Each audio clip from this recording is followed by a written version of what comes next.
Welcome to Italiano Tales. Learn Italian through simple and beautiful stories. Mi chiamo Elina, ho 38 anni, vivo in una casa bellissima, ma la maggior parte dei giorni quella casa mi sembra vuota, troppo vuota. Ogni mattina mi sveglio alle 7. Davide è già uscito. Va al lavoro molto presto. Preparo il caffè per 2 persone, ma bevo il mio da sola. Faccio colazione da sola. Guardo la sedia vuota di fronte a me. Poi inizio la mia giornata. Pulisco le stanze, faccio la spesa, preparo la cena, lavo i piatti. Mi occupo di tutto, ma sembra che nessuno se ne accorga. A volte resto in piedi in cucina ad ascoltare il ticchettio dell'orologio. Le pareti sono silenziose, la casa è silenziosa. E io mi sento come un fantasma nella mia stessa vita. Davide torna a casa verso le 8 di sera. È mio marito. Ha 40 anni. È sempre stanco. Apre la porta, mi bacia sulla testa e dice «Ciao». Quasi sempre è tutto qui. Non mi chiede come sto, non mi guarda negli occhi. A cena siamo seduti insieme, ma non parliamo davvero. La televisione è accesa ad alto volume, il telefono è nelle sue mani, ma il silenzio tra noi è più forte di qualsiasi rumore. A volte ci provo io. «Com'è andata al lavoro?» gli chiedo. «Bene», risponde. «È successo qualcosa?» «No». Poi torna a guardare il telefono. Davide non è cattivo, non mi urla contro, non mi fa del male, ma non è davvero con me. Il suo corpo torna a casa, la sua mente resta al lavoro. La sera si chiude nel suo studio con il computer. Io vado a letto da sola. Il letto è freddo. Un martedì sera Davide tornò a casa prima del solito. Sembrava quasi felice. «Ho una notizia», disse. «Che notizia?» «Mio fratello verrà a stare da noi». Smettei di lavare i piatti. «Tuo fratello?» «Sì, Antonio ha perso il lavoro. Ha bisogno di un posto dove stare per qualche settimana». Antonio era il fratello minore di Davide. Aveva 36 anni. L'avevo incontrato solo poche volte. Al nostro matrimonio, a Natale, a una cena di compleanno. «Quando arriva?» chiesi. «Questo venerdì», rispose Davide. Mancavano solo 3 giorni. «Va bene», dissi. Dicevo sempre di sì. Davide sorrise. «Bene, così avrai un po' di compagnia. Io potrò concentrarmi di più sul lavoro e tu non sarai sola». Poi andò nel suo studio. Rimasi in cucina con le mani bagnate. Ci sarebbe stata un'altra persona in casa, un'altra persona seduta a tavola. Non sapevo se questo avrebbe reso le cose migliori o peggiori. Quella notte non riuscii a dormire. Pensavo ad Antonio, pensavo alla mia casa silenziosa. Pensavo a Davide e al suo telefono. Il giorno dopo preparai la stanza degli ospiti, cambiai le lenzuola, posai degli asciugamani puliti sul letto, aprii la finestra. La stanza profumava di fresco. Rimasi sulla soglia della porta e provai una sensazione strana. Presto qualcuno avrebbe dormito lì. Qualcosa in quella casa stava per cambiare. Arrivò venerdì. Preparai la cena e apparecchiai la tavola con 3 piatti. 3 piatti. Non 2. Poi suonò il campanello. Davide andò ad aprire. Antonio era sulla porta con una sola borsa in mano. Sembrava stanco, ma mi sorrise. «Ciao Elina», disse. «Grazie per avermi ospitato». «Prego», risposi. Antonio era più silenzioso di Davide, ma diverso. Guardava tutto con attenzione. E quando guardava me, avevo la sensazione che mi vedesse davvero. Davide sembrava soddisfatto. «Adesso Elina avrà un po' di compagnia», disse. «Così io potrò concentrarmi sul lavoro». Antonio guardò Davide, poi guardò me. Non disse nulla, ma nei suoi occhi c'era qualcosa di pensieroso. Quella sera cenammo insieme. Davide parlò del lavoro per un po'. Poi il suo telefono squillò. «Scusatemi», disse. «Devo rispondere». Lasciò la tavola e andò nel suo studio. Antonio e io restammo in sala da pranzo. Per un momento nessuno dei due parlò. Poi Antonio disse: «La cena è davvero buonissima». Alzai lo sguardo. «Grazie». Era passato tanto tempo dall'ultima volta che qualcuno mi aveva ringraziata per la cena. La mattina seguente ero in cucina a tagliare le verdure. Antonio entrò in silenzio. «Buongiorno», disse. «Buongiorno. Posso darti una mano?» Smisi di tagliare. Era da tanto che nessuno me lo chiedeva. Non più. «Grazie», risposi piano. Antonio lavò la lattuga mentre io tagliavo i pomodori. Lavorammo fianco a fianco. La cucina non sembrava più così vuota. Poi mi chiese: «Com'è andata la tua giornata ieri?» Per la sorpresa quasi mi venne da ridere. «La mia giornata?» «Sì», disse. «Che cosa hai fatto?» Gli raccontai del giardino, del supermercato, di piccole cose semplici e quotidiane. Ma Antonio mi ascoltava come se fossero importanti, mi faceva domande, annuisceva, mi guardava negli occhi mentre parlavo. Più tardi pranzammo insieme mentre Davide era al lavoro. «È una bella casa», disse Antonio. «Grazie». «Ma è molto silenziosa», aggiunse. Lo guardai. «Sì», risposi. «Lo è». Antonio abbassò lo sguardo.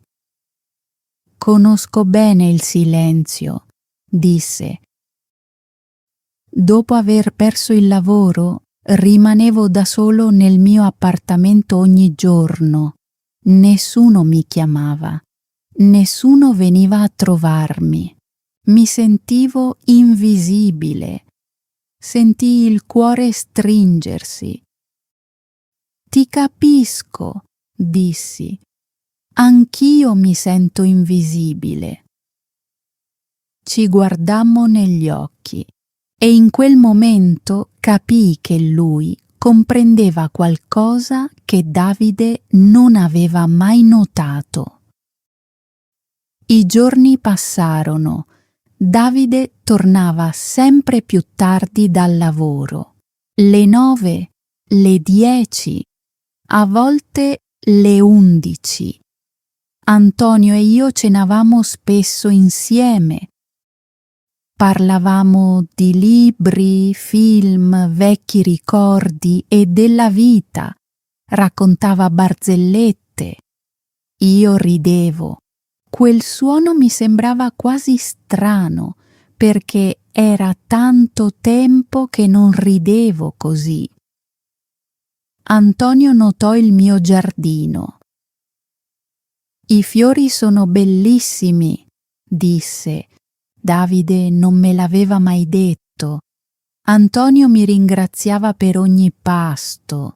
Davide quasi mai. Piano piano iniziai ad aspettare i passi di Antonio ogni mattina.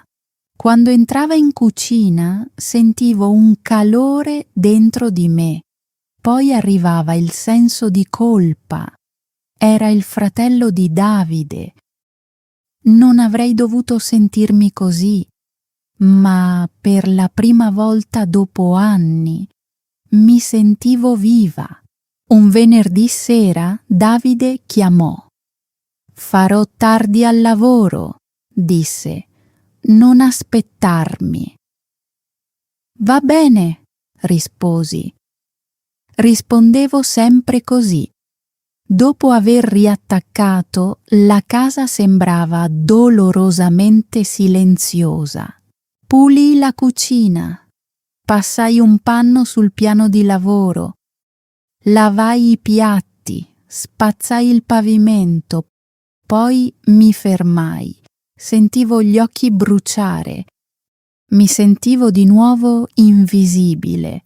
Antonio entrò e mi vide lì, immobile.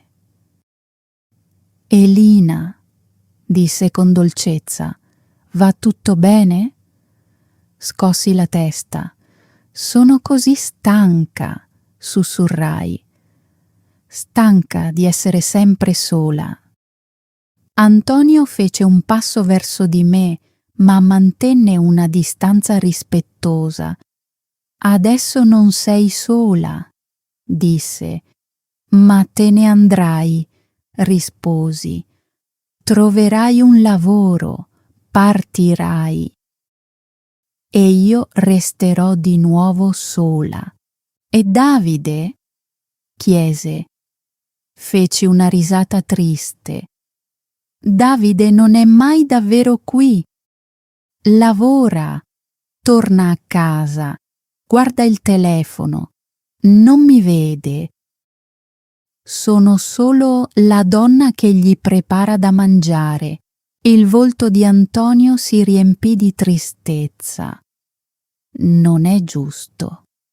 «Lo so», dissi, «ma questa è la mia vita». Per un lungo momento l'unico suono fu il ticchettio dell'orologio. Poi Antonio disse piano: «Elina, tu meriti di essere felice, meriti di essere vista». Guardai Antonio. I suoi occhi erano dolci, il suo volto era gentile. «Grazie», sussurrai. Era vicino a me, troppo vicino. Per un momento ci limitammo a guardarci.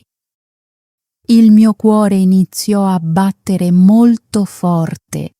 Poi Antonio mi sfiorò la guancia. La sua mano era calda. «Tu non sei invisibile», sussurrò. «Io ti vedo». Tutto intorno a me diventò silenzioso. La cucina, l'orologio, l'intera casa. Per un istante tutto scomparve. Poi lui si avvicinò ancora e io non mi allontanai. Le nostre labbra si sfiorarono. Fu solo un bacio, un momento brevissimo, ma era sbagliato, terribilmente sbagliato. Per quell'istante dimenticai ogni cosa. Dimenticai Davide, dimenticai la casa, dimenticai ciò che era giusto. Sentivo soltanto di essere viva. Poi la realtà tornò. Antonio si allontanò. Io feci un passo indietro. Ci fissammo negli occhi sconvolti. Mi dispiace, disse Antonio. Il suo volto era pallido. Anche a me, sussurrai. Poi corsi nella mia camera da letto. Chiusi la porta e mi appoggiai contro di essa. Tutto il mio corpo tremava. Che cosa avevo fatto? Avevo baciato il fratello di mio marito, nella mia cucina, nella mia casa.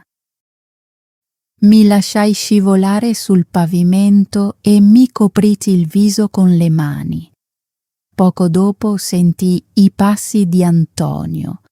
Rientrò nella sua stanza. La porta si chiuse. La casa tornò silenziosa. Ma quel silenzio adesso era pesante, oscuro, pieno di senso di colpa. Rimasi lì seduta per molto tempo, forse minuti, forse ore. Non lo sapevo. Sapevo soltanto una cosa: quel bacio era successo e non avrei mai potuto cancellarlo.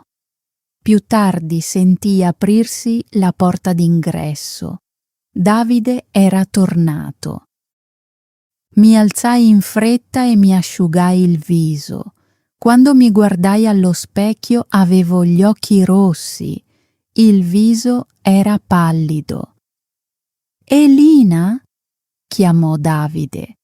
«Sono qui», risposi. La mia voce sembrava normale. Non riuscivo a capire come fosse possibile. Entrai nel soggiorno. Davide sembrava stanco. «Ciao», disse. Non mi guardò davvero. «Ciao», risposi. Andò in cucina e aprì il frigorifero. «Hai già mangiato?» «Sì», mentii. «Bene», disse. Non vide nulla. Non si accorse di nulla.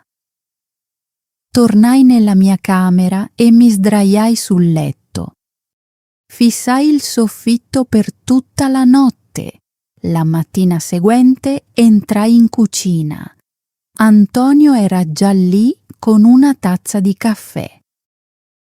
Mi guardò una sola volta, poi abbassò lo sguardo. «Buongiorno», dissi piano. «Buongiorno», rispose. Non dicemmo altro. Quel silenzio era diverso. Non era il silenzio della solitudine, era il silenzio del senso di colpa. Ci muovevamo uno accanto all'altra come due estranei. Antonio finì il suo caffè e tornò nella sua stanza.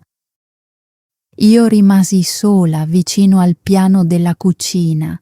Era successo proprio lì, proprio in quel punto. Sentii lo stomaco chiudersi. La giornata passò lentamente. Pulii cose che erano già pulite. Lavai piatti che che erano già stati lavati. Avevo bisogno di tenere le mani occupate. Antonio rimase nella sua stanza. Io cercai di stargli lontana. Quella sera Davide tornò a casa. Entrò guardando il telefono. «Ciao», disse. «Ciao», risposi. «Che cosa c'è per cena?» «Pollo». «Bene». Continuava a non vedere nulla. Mentre apparecchiavo la tavola, le mie mani tremavano. Un piatto mi scivolò dalle dita e si frantumò sul pavimento. Il rumore fu forte. Davide alzò lo sguardo. «Stai bene?» chiese, ma nella sua voce c'era più fastidio che preoccupazione. «Sto bene», risposi, ma non stavo affatto bene. Cenammo insieme. 3 persone sedute allo stesso tavolo. Nessuno parlava. Antonio non mi guardava. Io non guardavo lui. Davide fissava il suo telefono. Dopo cena, Davide andò nel suo studio. Antonio tornò nella sua stanza. Io rimasi in cucina a lavare i piatti, ma non riuscivo più a convivere con quel senso di colpa. Dovevo dire la verità, anche se avesse distrutto tutto. Mi asciugai le mani e andai verso lo studio di Davide. Il cuore mi batteva all'impazzata. Bussai alla porta. «Sì?» disse. Aprii. Davide era seduto davanti al computer. Non alzò lo sguardo. «Dobbiamo parlare», dissi. Finalmente mi guardò. «Che cosa c'è?» Entrai e chiusi la porta. «Devo dirti una cosa». La sua espressione cambiò leggermente. Feci un respiro profondo. «Ho fatto una cosa terribile». Davide posò il telefono. «Che cosa?» La mia voce tremava. Antonio e io ci siamo baciati. Quelle parole rimasero sospese nella stanza come fumo. Davide mi fissò. Il suo volto diventò lentamente bianco. Non disse nulla. Quel silenzio faceva più male di qualsiasi urlo. «Ti prego, di qualcosa», sussurrai. Lui fece una sola domanda. «Quando?» «Ieri sera», risposi. «In cucina». Davide si alzò così in fretta che la sedia cadde all'indietro. «Dov'è?» «Nella sua stanza», risposi. Davide mi superò. Io lo seguii. Aprì la porta della stanza di Antonio senza bussare. Antonio era seduto sul letto. Quando vide Davide impallidì. «Vattene», disse Davide. La sua voce era fredda. «Davide, mi dispiace», iniziò Antonio. «Adesso», disse Davide. «Esci da casa mia». Antonio guardò me. Poi guardò Davide. «Mi dispiace», ripeté. «Fai le valigie», disse Davide. «Hai 5 minuti». Antonio mise le sue poche cose nella borsa in silenzio. Poi si avviò verso la porta d'ingresso. Prima di uscire si voltò un'ultima volta. «Mi dispiace», disse ancora. Davide non rispose. La porta si chiuse. Antonio se n'era andato. Davide entrò nella nostra camera da letto. Io lo seguii. Davide, ti prego, dissi, ma lui mi chiuse la porta in faccia. Poi sentii girare la chiave nella serratura. Rimasi da sola nel corridoio. Le lacrime iniziarono a scendere. Andai in soggiorno e mi sdraiai sul divano. La casa sembrava distrutta. Il mio matrimonio sembrava distrutto. Tutto sembrava distrutto ed era colpa mia. La mattina seguente mi svegliai sul divano. Mi faceva male il collo, mi facevano male gli occhi, ma il dolore più grande era nel cuore. Davide mi passò accanto, non mi guardò. Preparò il caffè, poi uscì per andare al lavoro senza salutarmi. Passarono i giorni, un giorno, 2 giorni, 3 giorni. Davide si trasferì nella stanza degli ospiti, la stanza dove aveva dormito Antonio. Usciva presto ogni mattina, tornava tardi ogni sera, non parlavamo. Non ci guardavamo nemmeno. Ogni sera preparavo la cena e apparecchiavo la tavola con 2 piatti. Davide tornava a casa, guardava il cibo e se ne andava. Non mangiava mai. Io rimanevo seduta da sola a tavola finché il cibo non diventava freddo. Poi lo buttavo via. Mi dispiace, sussurravo alla porta chiusa della sua stanza, ma Davide non rispondeva mai. Ogni giorno era uguale. Pulivo la casa, preparavo da mangiare, chiedevo scusa ancora e ancora, e ogni volta era il silenzio a rispondermi. Una settimana passò, poi 2, poi 3. Ogni giorno sembrava pesante, non riuscivo a mangiare, non riuscivo a dormire. I miei vestiti mi stavano larghi. A volte rimanevo in piedi in cucina a fissare il piano di lavoro. Era lì che era successo il bacio.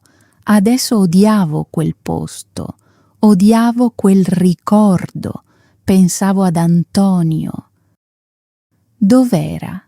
Stava bene? Non lo sapevo. Pensavo anche a Davide. Era ancora in casa, ma sembrava lontanissimo, come un fantasma, proprio come me. Dopo 4 settimane qualcosa cambiò. Una sera stavo lavando i piatti.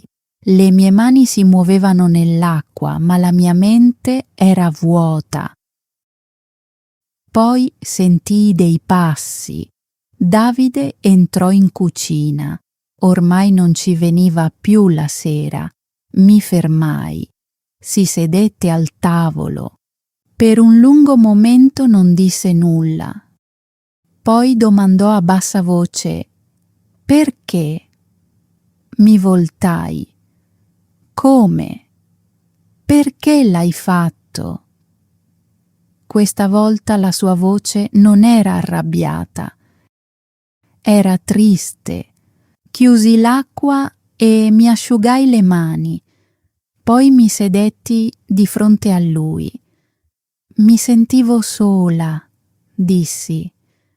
La mia voce si spezzò. Tu non c'eri mai davvero.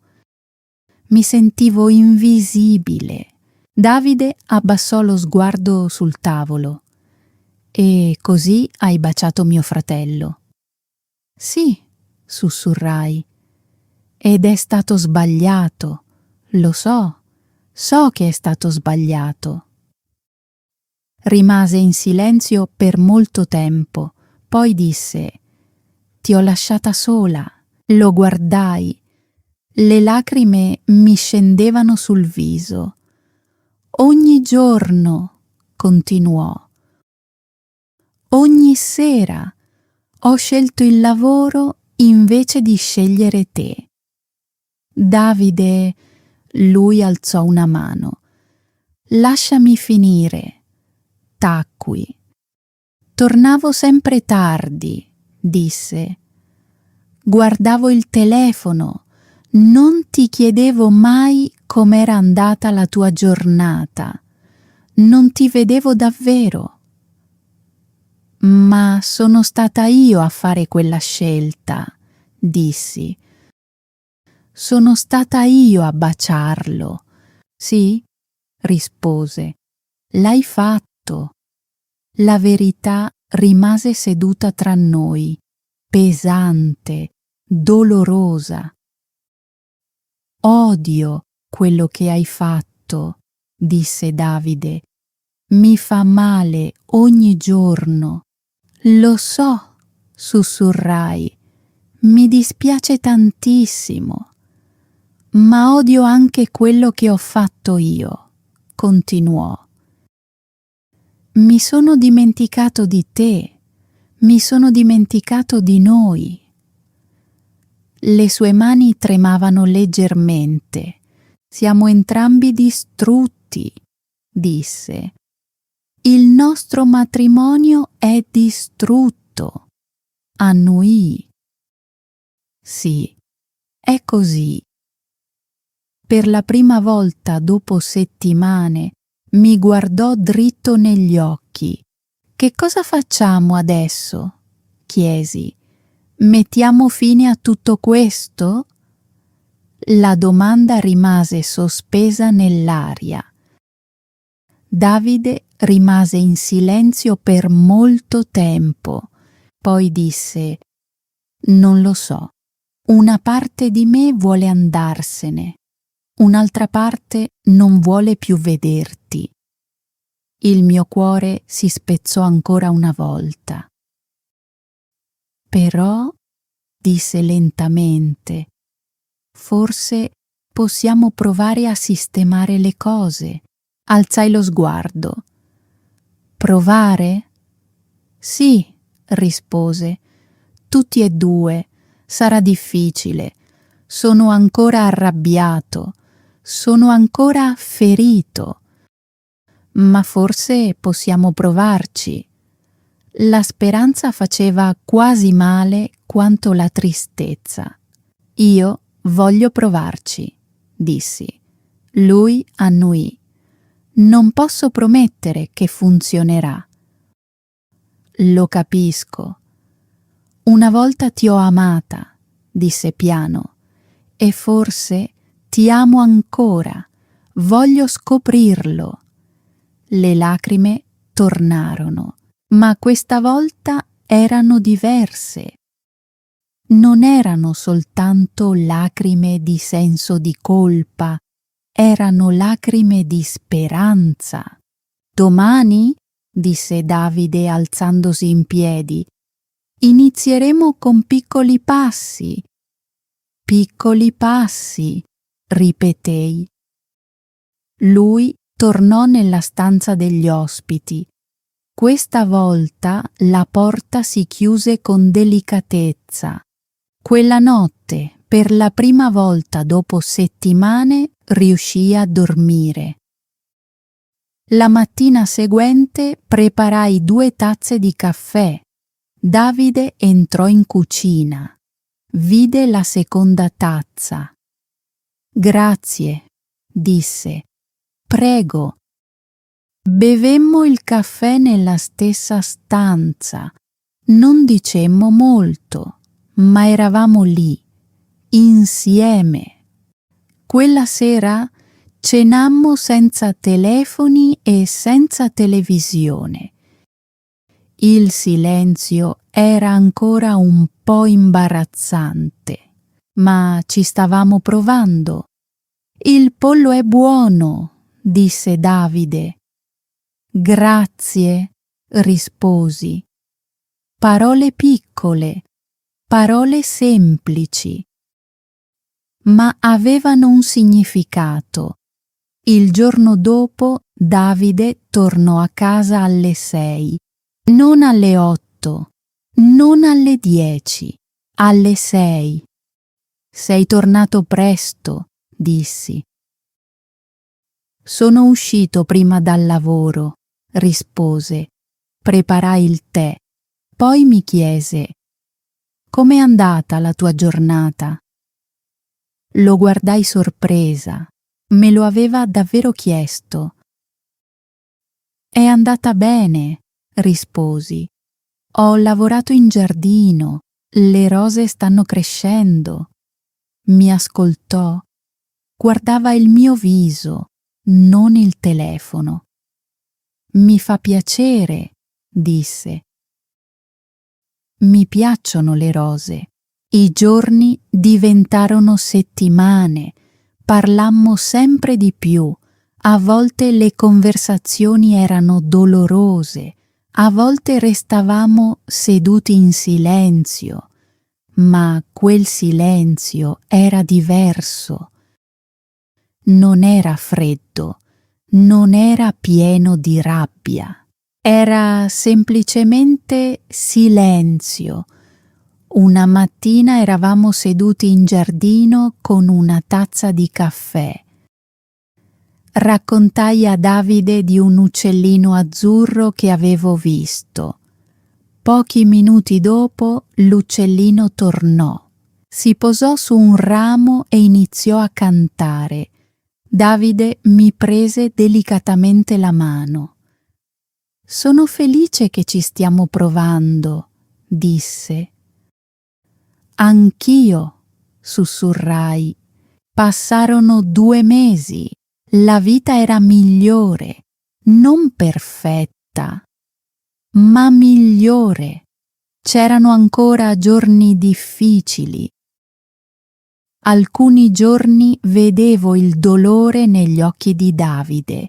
Altri giorni il senso di colpa tornava dentro di me come una tempesta. Ma c'erano anche giorni belli, giorni in cui ridevamo, giorni in cui ci tenevamo per mano, giorni in cui la nostra casa sembrava di nuovo piena di vita. Un sabato Davide si sedette al tavolo con un'espressione seria. «Devo vedere Antonio?» disse. Il mio cuore si fermò. «Perché? È mio fratello», rispose Davide. «Devo parlargli, devo capire se riesco a perdonarlo». Annuii. Lo capisco. Rimase fuori per 3 ore. Io lo aspettai per tutto il tempo. Quando tornò sembrava stanco, ma sereno. «Com'è andata?» gli chiesi. «È stato difficile», rispose. «Molto difficile». Si sedette. Antonio ha pianto, mi ha chiesto scusa tante volte. Aspettai che continuasse. «Ero arrabbiato», disse Davide. «Ma è mio fratello, non posso perderlo per sempre». «Che cosa gli hai detto?» chiesi.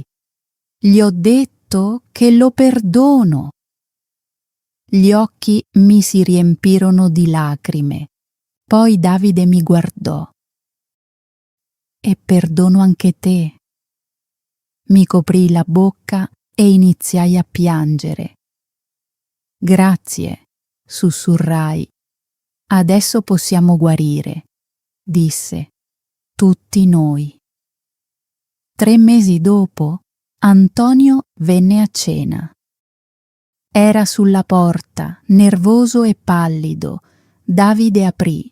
«Entra», disse. Antonio entrò in casa, mi guardò. Ciao, Elina. Ciao, Antonio, risposi. La cena fu imbarazzante. Di nuovo 3 persone sedute allo stesso tavolo.